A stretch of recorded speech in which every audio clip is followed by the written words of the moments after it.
2007 Aston Martin Vantage V8. This beast makes 380 horsepower.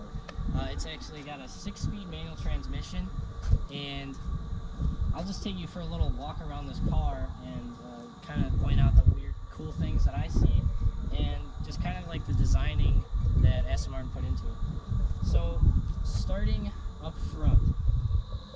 So under the hood here, as you can see, the engine is mounted toward more to the rear, as in most sports cars. It's got the 4.3 liter V8 that makes 380 horsepower. And one thing that I think is really, really neat that Aston Martin put in is right here is the hand built in England, and that has the final inspector and their name in a little plate there, which I think is a really cool touch that Aston Martin put. So on the side of the car here, it looks very, very simple, but it's elegant looking, and it really flows. The whole car really does. Over here, the door handles, they are kind of like your typical, you kind of see them a lot now, but back in 2007, this had to be just the coolest thing. So it's kind of a two-step process. You push in here, this will pop out, and there you go, you're opened up your door to your Aston Martin. One thing about the Aston Martin door is that, I don't know how well you're going to see it on camera, but it opens up from just, what it's for is to clear the curb. That's what Aston Martin kind of spec'd it for. But it's kind of a weird feeling when you are opening the door, because it feels like it wants to be kind of your Lamborghini or your butterfly door, but it's just off to the side. But another nice thing about these doors is you can kind of open them up to any angle. For the most part, if you're on a good plane, it will stay there. But other than that, in the back of this Vantage here, it's a very aggressive but subtle look. The one thing that I really thought was very cool, and the reason they did it was to make it look more kind of subtle, just like this whole car. To open this trunk, there's just a little tiny button here. It almost looks like a backup camera if there was a camera there. You just press that once, get your fingers underneath here, and there you are to the trunk. It's a decent amount of room for the car that it is. Another thing from the rear here is I do like how it has this little painted strip between the taillights. Kind of separates it, and it's not like your typical taillight that's just one solid piece.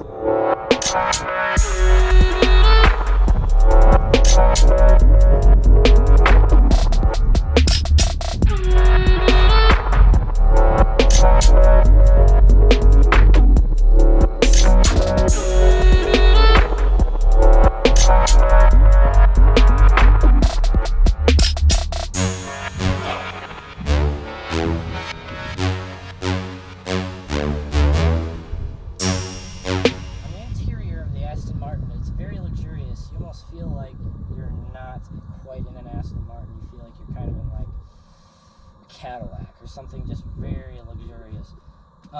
So first things first, this whole center console, I really love it. It ties in with the whole dash. As you can see, it's got these pinstripe stitching all the way down. It just ties in very nicely.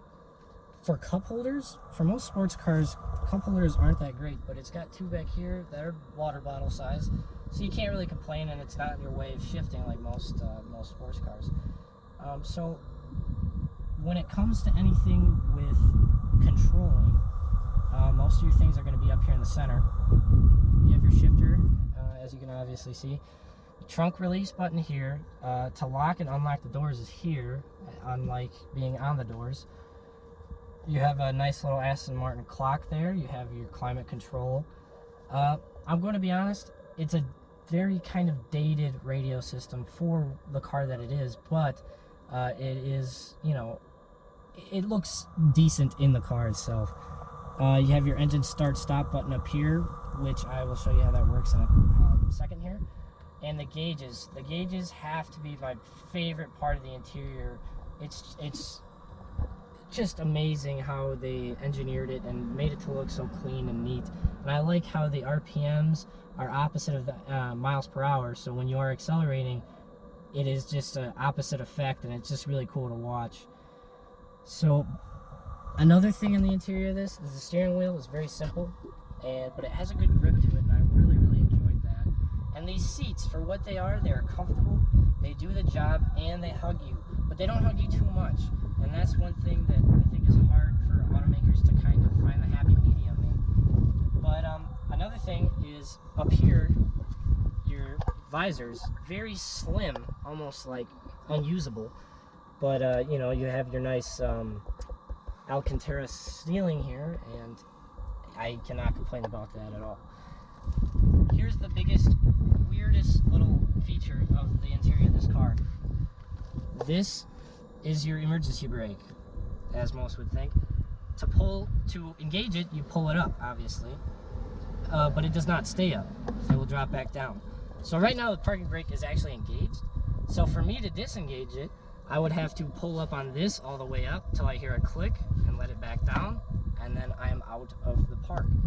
Which is just kind of weird, but it makes sense because if you're trying to get out of the car and the parking brake's in the way, you don't want to be hitting that with your leg. This little V8 Vantage little badge here, hand built in England, is just a cool little touch here on the running board, which is nice because it's actually solid and it's not plastic and does not look cheap like most cars. So first off, when you're starting your Aston Martin, there's a couple steps, but first I'd like to point out that this key fob is actually the same as a Volvo of this era, but obviously your key is a little bit different. It almost looks like an old-fashioned door key.